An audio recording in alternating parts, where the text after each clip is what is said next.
शब्द और पद में दूसरा भेद। पहला भेद क्या है? संज्ञा। क्या है? संज्ञा। जो पद का 9 भेद है उसमें सबसे पहला क्या है? संज्ञा।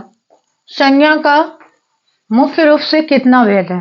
संज्ञा का मुख्य रूप से 3 भेद है। संज्ञा का मुख्य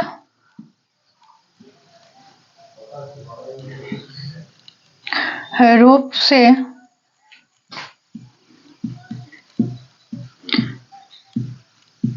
3 भेद है। पहला है व्यक्तिवाचक संज्ञा।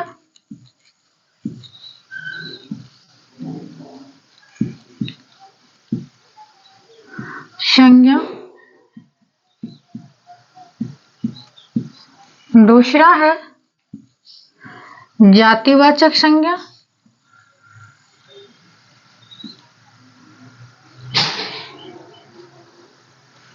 जातिवाचक संज्ञा।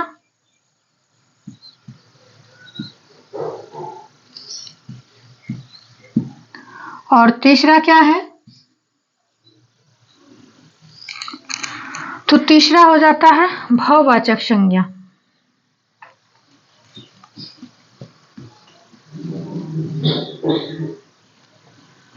तीसरा क्या है? भाववाचक संज्ञा।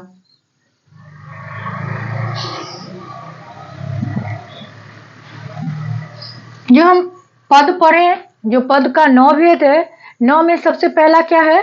तो संज्ञा है। तो संज्ञा में मुख्य रूप से कितने भेद है संज्ञा का? तो मुख्य रूप से 3 भेद है। व्यक्तिवाचक संज्ञा, जातिवाचक संज्ञा और भाववाचक संज्ञा। ये जो 3 भेद है आप लोग जानते हैं कितना भेद? तो 5 भेद जानते हैं। कितना भेद जानते हैं? तो 5 भेद जानते हैं। तो 5 भेद कैसे है? तो जो जातिवाचक संज्ञा है वो उसका 2 भेद हो जाता है। किसके आधार पर? तो ये अंग्रेजी ग्रामर के आधार पर इसका 2 भेद हो जाता है। पहला हो जाता है द्रव्यवाचक संज्ञा। पहला क्या हो जाएगा जातिवाचक का? द्रव्यवाचक संज्ञा।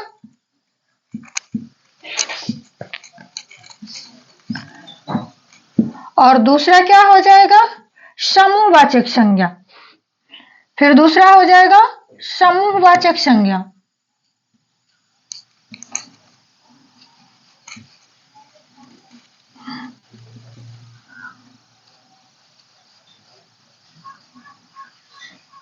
समूहवाचक संज्ञा।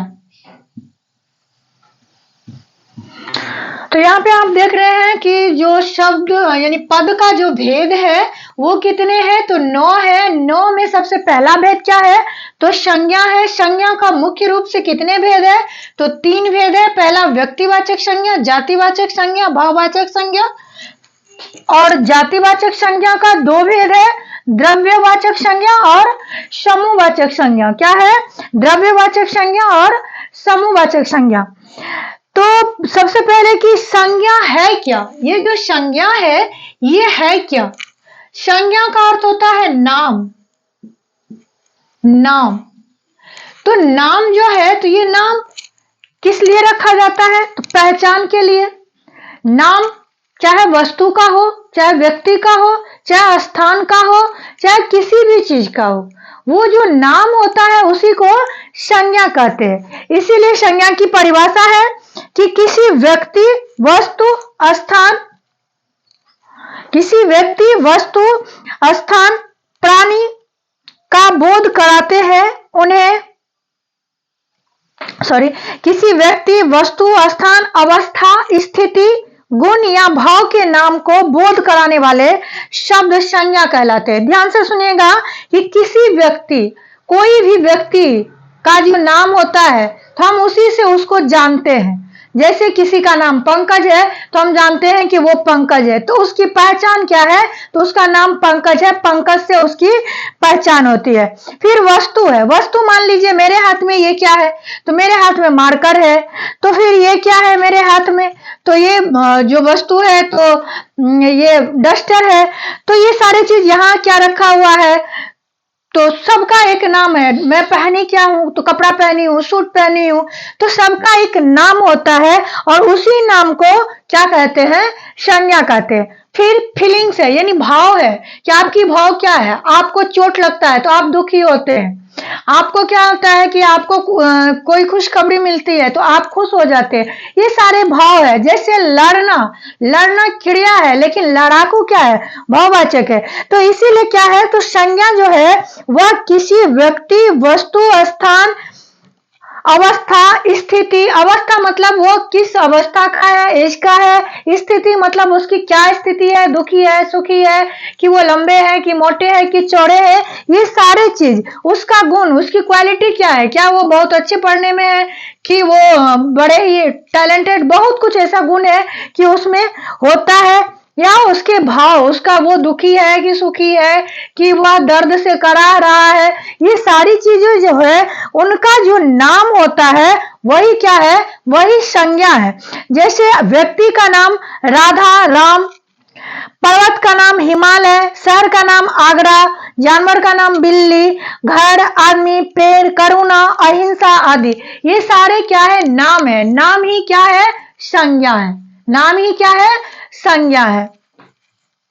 तो संज्ञा के भेद आप देख ही लिए कि संज्ञा के मुख्य रूप से 3 भेद है। पहला व्यक्तिवाचक संज्ञा, दूसरा जातिवाचक संज्ञा, उसके बाद तीसरा भाववाचक संज्ञा। जातिवाचक संज्ञा के 2 भेद है, द्रव्यवाचक संज्ञा, समूहवाचक संज्ञा। तो ध्यान में रखिएगा, जब सिर्फ पूछेगा कि संज्ञा के भेद कितने हैं तो आप लिखिएगा 5 भेद है, लेकिन अगर पूछा जाएगा कि मुख्य रूप से कितना भेद है तब आप क्या बोलिएगा कि 3 भेद है। क्या बोलिएगा कि 3 भेद है। अब हमको देखना है कि व्यक्तिवाचक संज्ञा किसे कहते हैं, व्यक्तिवाचक संज्ञा किसे कहते हैं।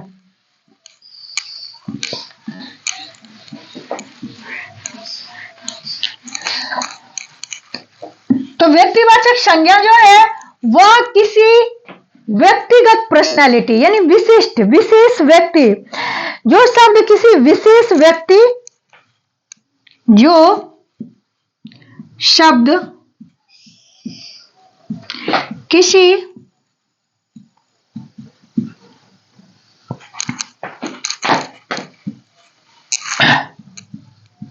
विशेष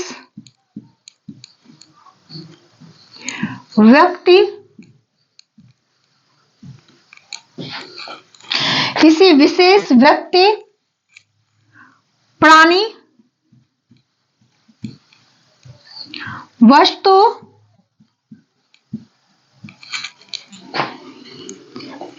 या स्थान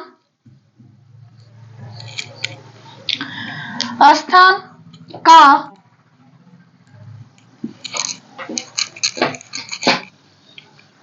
बोध कराता है तो उसे व्यक्ति वाचक संज्ञा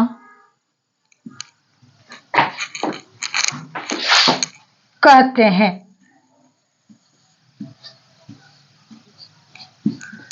अब ये विशेष जो है, ये विशेष का मतलब क्या पर्सन, क्योंकि कोई प्रधानमंत्री है वही विशिष्ट है, नहीं।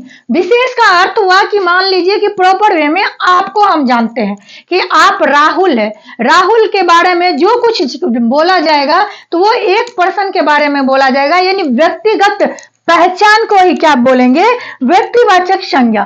जैसे कि जातिवाचक संज्ञा, जातिवाचक संज्ञा में क्या होगा कि पूरी जाति भर का मानव, मानव क्या है, एक जाति, जाति मतलब कास्ट नहीं कि वो क्या है, हिंदू है, वो क्या है, मुसलमान है, वो क्या है, सिख है, ईसाई, ये नहीं।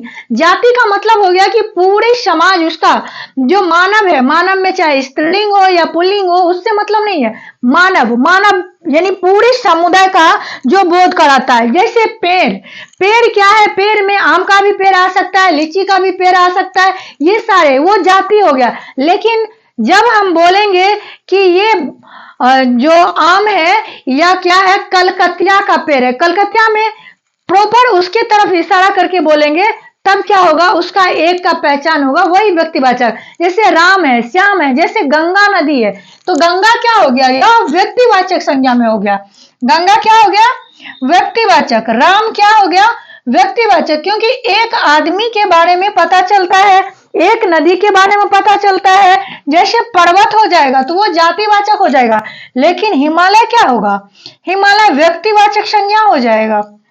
इतना तक समझ में आ गया होगा कि किसी भी एक चीज के बारे में प्रॉपर, जैसे हिमालय, पर्वत में हिमालय, तो हिमालय मतलब कि व्यक्तिगत विशेष उसके बारे में बोला गया। गंगा, गंगा नदी में बहुत सारी नदी है, गंगा है, जमुना है, सरस्वती है, तो वहां पे गंगा बोले हैं, तो गंगा बोले हैं तो क्या हो गया, तो गंगा नदी के बारे में बोले हैं, मतलब विशेष है, विशिष्ट है। इसीलिए राम, राम मतलब एक आदमी, राम मतलब भगवान नहीं, बल्कि राम मतलब कोई आदमी है जिसके बारे में बोल रहे हैं कि वह राम है, राम के बारे में बताना, अर्थात कि वह एक आदमी के बारे में बताना। जैसे कि शिशु मेम है, मेम बहुत सारे हैं, लेकिन शिशु मेम मतलब कि व्यक्तिगत मेरे बारे में बताया गया है, इसी को क्या कहेंगे, व्यक्तिवाचक संज्ञा कहेंगे। जैसे जो शब्द किसी विशेष व्यक्ति, प्राणी, वस्तु या स्थान का बोध कराता है तो उसे व्यक्तिवाचक संज्ञा कहते हैं। समझ में आ गया होगा कि व्यक्तिवाचक संज्ञा किसे कहते हैं। तो इसमें हो सकता है व्यक्तियों के नाम हो सकता है, प्राणियों के नाम हो सकता है, स्थानों के नाम हो सकता है, यानी हर चीज का व्यक्तिगत विशेष नाम हो सकता है। किताबों का नाम हो सकता है। उसके बाद है कि शहरों का नाम हो सकता है, राज्यों का नाम हो सकता है, बहुत कुछ हो सकता है, लेकिन वो क्या होना चाहिए, विशेष होना चाहिए, प्रॉपर होना चाहिए। किसी एक ही, जैसे हिमालय है तो मतलब पूरा पर्वत नहीं है, एक हिमालय का नाम है। जैसे कि दिल्ली है, दिल्ली में सिर्फ हम दिल्ली का नाम बोल रहे हैं, नहीं कि कलकत्ता, मुंबई, सारे शहर, शहर नहीं बोल रहे हैं। शहर बोलेंगे तो वो जातिवाचक हो जाएगा। यहां तक ये आपको समझ में आ गया व्यक्तिवाचक संज्ञा। अब आपको समझना है कि जातिवाचक संज्ञा। एक बार फिर से व्यक्तिवाचक संज्ञा समझ लीजिए कि व्यक्तिवाचक संज्ञा जो शब्द किसी विशेष व्यक्ति, प्राणी, वस्तु या स्थान का नाम का बोध कराता हो,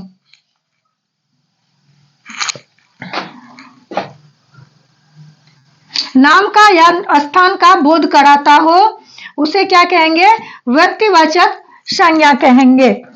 तो जैसे गंगा, राम, हिमालय, श्याम, अमेरिका, पटना, दिल्ली इत्यादि, ये सारे क्या हो जाएगा, व्यक्तिवाचक संज्ञा।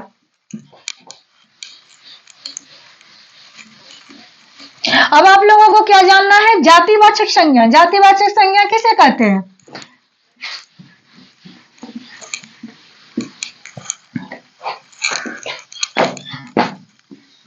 जाति वाचक संज्ञा। अब ये जातिवाचक क्या, जाति मतलब क्या, कोई कास्ट नहीं, कोई कास्ट नहीं, पूरे समुदाय। जैसे चिड़िया, चिड़िया में कौवा भी आ सकता है, मैना भी आ सकता है, बगरो भी आ सकता है, जितने भी है चिड़िया मतलब कि पूरे जितने समूह है, जितना जाति है वो सारी। जैसे मानव, जैसे जानवर, जानवर में गाय नहीं, गाय में भी अगर गाय है तो सारे, बहुत सारी गाय है, उजली, काली, नीली, ये सारी गाय मिला के क्या है, तो वो भी फिर जाति हो जाएगा। तो जातिवाचक संज्ञा किसे कहते हैं, जो संज्ञा शब्द, जो संज्ञा शब्द क्या कराएगा, किसी एक विशेष व्यक्ति का बोध कराएगा, नहीं कराएगा, बल्कि जो संज्ञा शब्द एक ही, जो संज्ञा शब्द एक ही जाति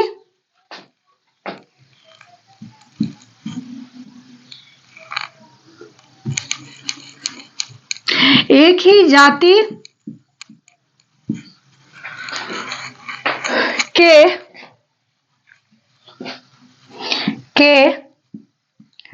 विभिन्न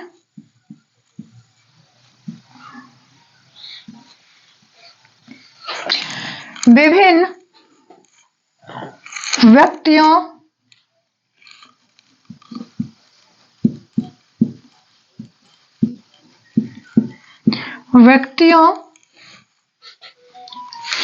प्राणियों,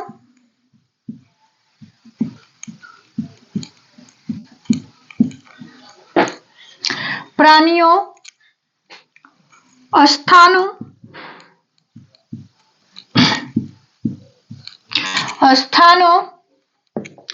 एवं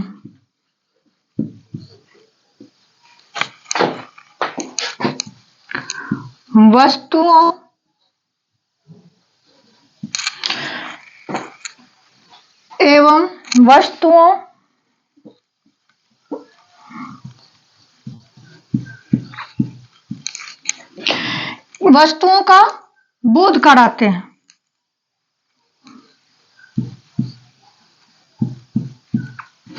बोध कराते हैं। उन्हें जातिवाचक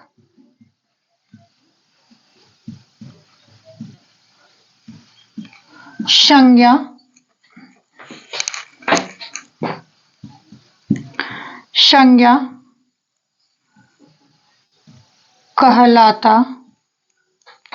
कहते हैं। उन्हें जातिवाचक संज्ञा कहते हैं। जैसे क्या सब हो सकता है? जैसे में जो संज्ञा शब्द एक ही जाति के विभिन्न व्यक्तियों, प्राणियों, स्थानों एवं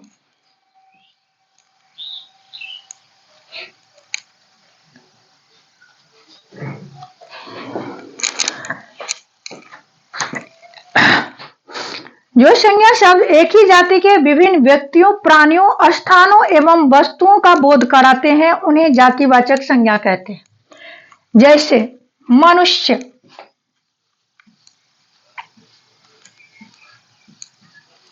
ये मनुष्य में क्या कोई एक आदमी है? नहीं है। तो ध्यान दीजिएगा कि एक ही जाति के, तो मनुष्य क्या है? कौन सा जाति के है? एक ही जाति है। तो मनुष्य में सब आ सकते हैं, चाहे वो स्त्रीलिंग हो, पुल्लिंग हो, या राम हो, श्याम हो, राधा हो, जो कुछ भी हो। फिर स्थान क्या है? फिर आप बोल सकते हैं कि पशु में सारे आ सकते हैं, गाय, भैंस, बलद। उसके बाद पक्षी इत्यादि। कहने का एक ही तात्पर्य है कि जो भी, जैसे पेड़ क्या है? तो वो भी एक जाति है, यानी कि उसके जाति का। जैसे पहाड़, वो पहाड़ क्या है? वह भी, पहाड़ भी जातिवाचक है, ना कि समूहवाचक है। वो जातिवाचक है। पहाड़ में सारे पहाड़ आ सकते हैं, कंचनजंगा आ सकते हैं, हिमालय आ सकते हैं, जितने भी है वो सारे पहाड़ आ सकते हैं। नदी में भी क्या है? बहुत सारे नदी आते हैं, तो वो नदी बोल दिए तो मतलब सारी नदी। पशु बोल दिए तो सारे पशु, पक्षी बोल दिए मतलब सारे पक्षी, मनुष्य बोल दिए मतलब सारे मनुष्य। किसी एक मनुष्य के बारे में बात नहीं की जाती है। तो जहां पे पूरी जाति की बात की जाए, उसको क्या कहेंगे? जातिवाचक संज्ञा कहेंगे। जैसे जो संज्ञा शब्द एक ही जाति के विभिन्न व्यक्तियों, प्राणियों, स्थानों एवं वस्तुओं का बोध कराते हैं। एक ही जाति के, कोई अलग अलग जाति के नहीं। ये चिड़िया है तो ये कौवा है, यह क्या है? मोर है, यह क्या है? यहाँ पे भी कौवा भी आएगा, तो कौवा में क्या आएगा? कोई एक कौवा का नहीं होगा, तो वह भी का किस में आ जाएगा? वो भी जाति में आ जाता है। लेकिन यहाँ पे क्या बताया गया है कि जो एक ही जाति के है, क्या है? विभिन्न प्राणियों। तो विभिन्न प्राणियों में मनुष्य है, पशु है, पक्षी है, नदी है, पहाड़ है, पठार है, ये सारे क्या हो जाएंगे? जातिवाचक संज्ञा हो जाएंगे। अब इसका दो भाग है, द्रव्यवाचक संज्ञा और क्या है? समूहवाचक संज्ञा। दो भाग है, द्रव्यवाचक संज्ञा और समूहवाचक संज्ञा। तो द्रव्यवाचक संज्ञा मतलब क्या? द्रव्य का अर्थ होता है जो कि क्या कर सकता है? जो पिघलता है, जिससे किसी पदार्थ का निर्माण होता है। ये सारे क्या है? ये द्रव्य है। जिन संज्ञा शब्दों से किसी द्रव्य यानी पदार्थ या धातु का बोध हो, किसका बोध हो? किसी पदार्थ या धातु का बोध हो, उसे क्या कहेंगे? द्रव्यवाचक संज्ञा कहेंगे। जैसे मिट्टी, पीतल, घी, चावल, तांबा, चांदी, ऊन, लकड़ी आदि, ये क्या है? ये सारे द्रव्य है। अब है समूहवाचक। समूहवाचक में क्या हो सकता है? समूह का मतलब क्या होता है? 10-15 व्यक्तियों का वीर, या चाबी का गुच्छा, या सेना जो बटालियन जाते हैं वो, ये सारे क्या है? ये सारे समूह है, एक समूह में जाते हैं, उसमें टोटल नहीं जाता है। कुछ व्यक्तियों के क्या होते हैं? वीर होते हैं। कुछ चाबियों के गुच्छा होता है। चिट्ठियों की जो भीड़ होती है, समूह जो होती है, ये सारे समूहवाचक में आते हैं। तो ध्यान से सुनिएगा, समूहवाचक संज्ञा जिन संज्ञा शब्दों से किसी समूह या समुदाय का बोध हो, उन्हें समूहवाचक संज्ञा कहते हैं। जैसे सभा, जब सभा लगती है तो क्या पूरे गांव के, पूरे शहर के लोग आते हैं? नहीं, कुछ चुनिंदे लोग जाते हैं वहां पे, वहां उस सभा में बैठते हैं और अपने अपने विचार देते हैं। उसी तरह से क्या है कि परिवार, परिवार में कितने हैं? मम्मी, पापा, चाचा, चाची, भाई, बहन, ये सारे मिलकर के क्या है? एक समूह बना है। फिर सेना है, तो सेना में भी सारे देश के पूरे सेना तो नहीं चले जाते हैं, कुछ सेना है जो एकत्रित होकर किसी काम के लिए जाते हैं। फिर कक्षा है, कक्षा भी समूहवाचक है। क्यों है कि कक्षा 1 to 10, मान लीजिए 1 to 8 जो है वो एक लाइन से है, मतलब उसका समूह है। समिति, समिति भी क्या होता है? वह भी एक समूह होता है। उसके बाद क्या है? भाववाचक संज्ञा। उसके बाद क्या है? भाववाचक संज्ञा। भाववाचक संज्ञा किसे कहते हैं?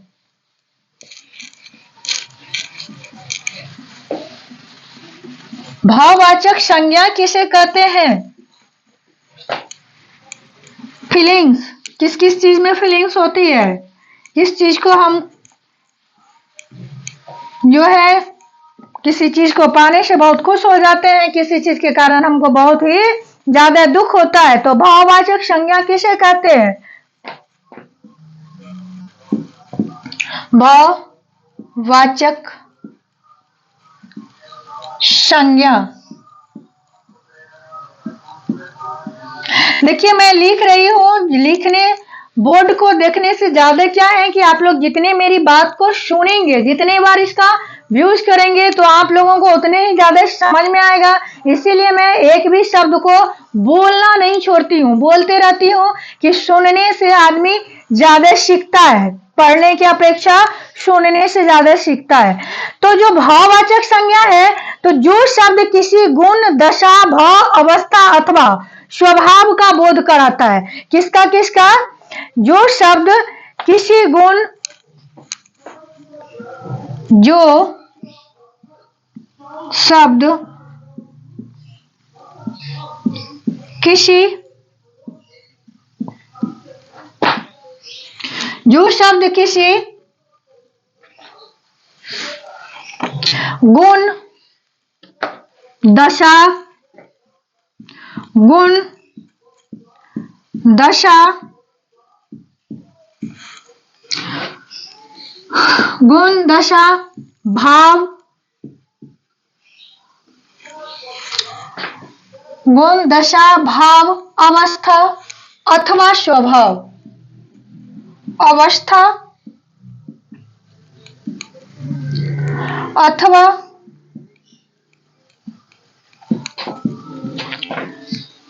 स्वभाव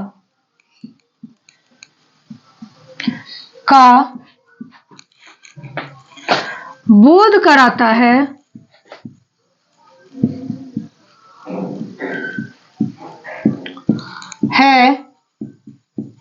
उसे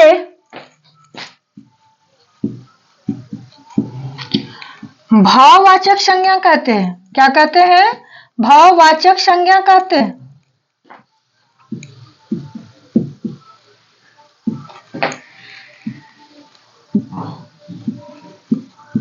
कहते हैं जो शब्द किसी गुण, दशा, भाव, अवस्था अथवा स्वभाव का बोध कराता है, उसे भाववाचक संज्ञा कहते हैं। जैसे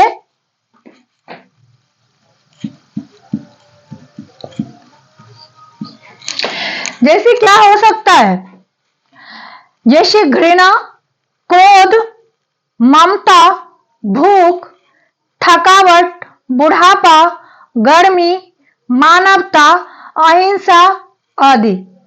भाव का अर्थ होता है कि जिसको हम देख तो नहीं सकते हैं लेकिन अनुभव कर सकते हैं। जैसे घृणा है, क्या घृणा को हम देख सकते हैं?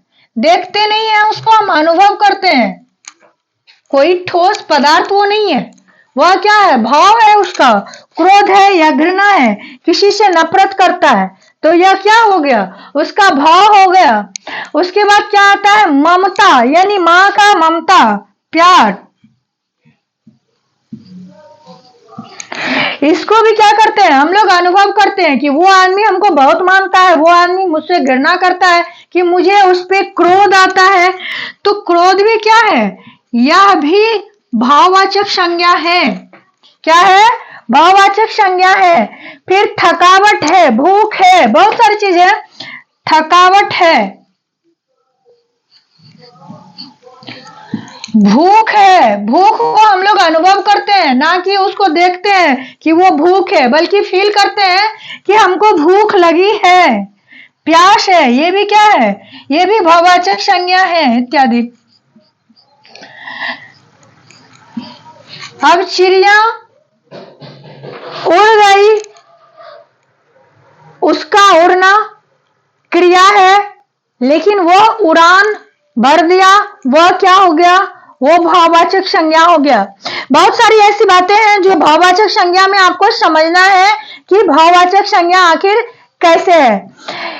यहाँ पे एक बात और कहना चाहती हूँ कि भाववाचक संज्ञा शब्द अमूर्त है, जो मैं बार बार बोल सकती हूँ। अमूर्त मतलब उसको हम देख नहीं सकते हैं। अमूर्त का मतलब क्या हो गया? कि मूर्त रूप उसका नहीं है। अमूर्त का अर्थ ही हो गया कि उसका मूर्त रूप नहीं है। जैसे मैं यहाँ हूं तो मुझे आप देख सकते हैं कि हाँ शिशु मैम है, लेकिन क्या मैं खुशी हूं या दुखी हूं, ये आप क्या करेंगे? ये अनुभव करेंगे। उसको आप देख नहीं सकते हैं, वो आपका अनुभव के लिए है। तो क्या है? जो भाववाचक संज्ञा है वो अमूर्त संकल्पनाएं हैं, हमारी कल्पनाएं हैं। वही व्यक्त करते हुए आदमी का कोई रूप या आकार वह नहीं होता है उसका। जो हमारी क्रोध है, क्या उसका आकार है? हम क्रोध से आग बबूले हो सकते हैं, हम खुशी हो सकते हैं, ना कि कोई उसका आकार है, ना उसकी लंबाई है, ना मोटापा है, ना छोटापन है। यहाँ तक आप लोगों ने संज्ञा का तीनों रूप पढ़ चुके हैं। उसके बाद आएगा कि व्यक्तिवाचक संज्ञा से जातिवाचक संज्ञा कैसे बनाया जाता है, जातिवाचक संज्ञा से व्यक्तिवाचक संज्ञा कैसे बनेगा, भाववाचक संज्ञा का जातिवाचक संज्ञा के रूप में कैसे होगा। ये सारे आपको हम नेक्स्ट क्लास में जरूर समझाएंगे। आप लोग मेरे चैनल को ज्यादा से ज्यादा सब्सक्राइब और लाइक कीजिए। इसके लिए आप लोगों का धन्यवाद। Thank you.